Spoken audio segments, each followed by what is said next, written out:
देखिए, सुनिए, अपनाइए। केंद्र की भाजपा सरकार के 1 वर्ष पूरे होने पर पलामू जिला भाजपा अध्यक्ष नरेंद्र पांडे ने सरकार की उपलब्धियां गिनाते हुए कहा कि नरेंद्र मोदी के नेतृत्व वाली सरकार ने हिंदुस्तान की पूर्व सरकारों की कई ऐतिहासिक भूलों को सुधारा है, जिसमें धारा 370 को हटाना महत्वपूर्ण रहा। वहीं देश के लिए नासूर बन चुके राम मंदिर का विवाद भी समाप्त हुआ, जिसे सभी वर्गों ने स्वीकारा भी। वहीं 3 तलाक कानून में सुधार हुआ। यही नहीं, जनहित के लिए भी कई कार्य किए गए हैं। आज केंद्र सरकार का साल पूरा हो गया है। एक जिला अध्यक्ष के नाते आप हमें बताइए कि अभी तक क्या उपलब्धियां रही हैं सरकार की। नमस्कार, आपका स्वागत है। आदरणीय मोदी जी के सरकार का दूसरे पाली का पहला साल 30 मई को ख़त्म हुआ है। भारतीय जनता पार्टी का यह सोच भी रहा है और निश्चितता भी रही कि जो हम कहते हैं सो करते हैं। जो एजेंडा था उसके अनुरूप आदरणीय प्रधानमंत्री जी ने वर्षों से जो मांग चली आ रही थी, एक भारत अखंड भारत, कश्मीर में धारा 370, 70 दिन में 370, 35 की समाप्ति, एक भारत श्रेष्ठ भारत। हमारे पार्टी के संस्थापक, जनसंघ के संस्थापक आदरणीय श्यामा प्रसाद मुखर्जी जी का बलिदान कश्मीर के लेकर के हुआ था। वहाँ के विधान, प्रधान और निशान अलग अलग थे, इसको लेकर के हुआ था। उनके बलिदान को भारतीय जनता पार्टी ने मूर्त रूप दिया।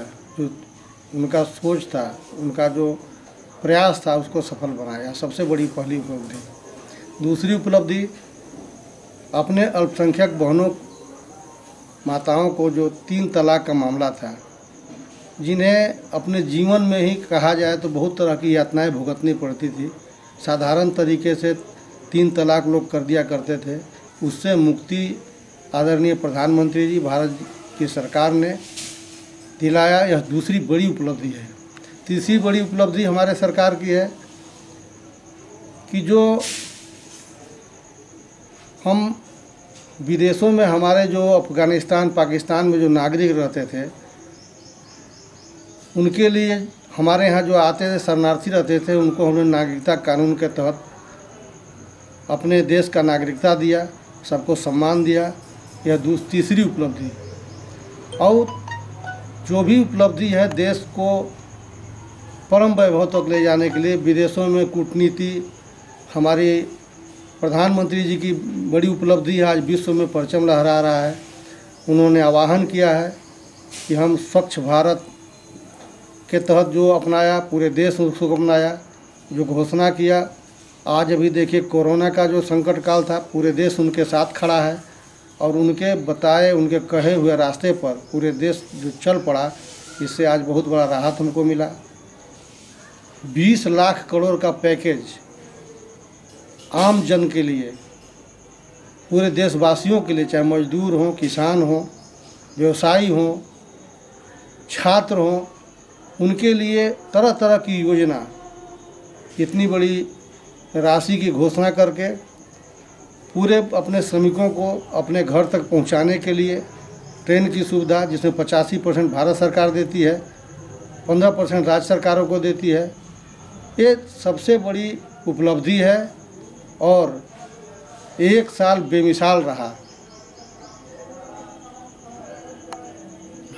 पार्टी की ओर से अपने देश के प्रधान सेवक को धन्यवाद देता हूं, आभार व्यक्त करता हूं। इन्होंने इस तरह का कार्य किया। इतिहास के पन्नों में सदियों याद रखेगा इनके कार्यकाल को। जो 1 साल का कार्यकाल है, पहले पिछले 5 साल में हमने खड़ा किया, प्रयास किया कि अपनी योजना बनावें। दूसरा है कि देखते हैं कि सदियों से चला आ रहा था राम मंदिर का मुद्दा। कांग्रेस बीच बीच में रोड़ा डालने का काम करती थी। आज सुलभ हुआ, राम मंदिर निर्माण हो रहा है। यह जो उपलब्धि है वह पूरे देश के लिए ही नहीं, विश्व के नक्शे पर था। राम मंदिर लोग करते थे, विपक्षी कहते थे मंदिर कब बनाएंगे, तारीख बताइए। आज वह मूर्त रूप देखने को मिल रहा है।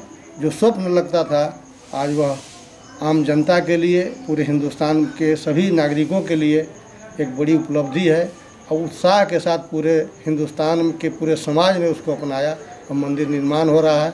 यह बड़ी उपलब्धि है। इस तरह से उपलब्धि अगर हम गिनावें तो भारत सरकार की उपलब्धि एक दिन लगेगा गिनाने में, तभी नहीं गिना पाएंगे। पिछले कार्यकाल में झारखंड सरकार की उपलब्धि, आदरणीय मुख्यमंत्री रघुवर दास की उपलब्धि, 5 साल की उपलब्धि हम 25 साल से तो कहें तुलना करें तो ज़्यादा थी। आज सरकार जो बनी है आपके सामने है, देख रहे हैं, वही व्यवस्था है, वही सिस्टम, बिजली खत्म, अराजकता फैल गई है। सिस्टम सब वही है, लेकिन जो गठबंधन की सरकार है वह सरकार पंगु हो गई है और जो कांग्रेस की नीति नियत है आपके सामने है, आम जनता देख रही है। आने वाले समय में उसका उनको भरपाई करना पड़ेगा।